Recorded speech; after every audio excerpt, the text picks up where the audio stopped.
लड़की अपनी माँ का पीछा करते हुए हैरान रह गई, क्योंकि उसे शक हो गया था कि उसकी माँ शायद इंसान ही नहीं है।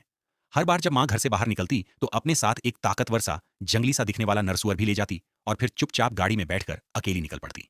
अगले दिन लौटती तो बेहद थकी हुई दिखती और वो सुअर भी कहीं गायब हो चुका होता। इसके बाद माँ चोरी छिपे अपने खून से सनेकट को धोती। माँ का यह अजीबोगरीब बर्ताव छोटी मीना शिव में ही छुपकर अपनी आंखों से देखती रही।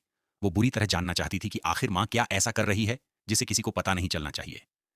एक दिन माँ के बाहर जाने पर मीना तुरंत उसका पीछा करने निकल पड़ी, लेकिन वह जन्म से अस्थमा की मरीज थी, इसीलिए ज्यादा दौड़ नहीं पाई और बीच रास्ते में ही सांस फूलने से रुकना पड़ा।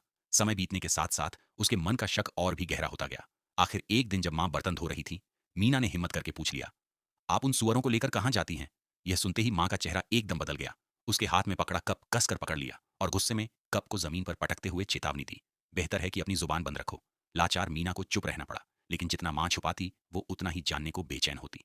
कुछ दिनों बाद माँ के बाहर जाते ही मीना पहाड़ी की चोटी पर भागी और देखा कि माँ शहर नहीं जा रही थी, बल्कि तेजी से जंगल की ओर गाड़ी दौड़ा रही थी। तभी उसके नाना वहां आ पहुंचे और सख्ती से मना किया, इस मामले में दखल मत देना, शाम होते ही घर पर रहना, बाहर बिल्कुल मत निकलना। मीना मजबूरी में घर लौटी, लेकिन उसी शाम माँ अपने साथ आधा साल से गुमशुदा पिता को घर ले आई।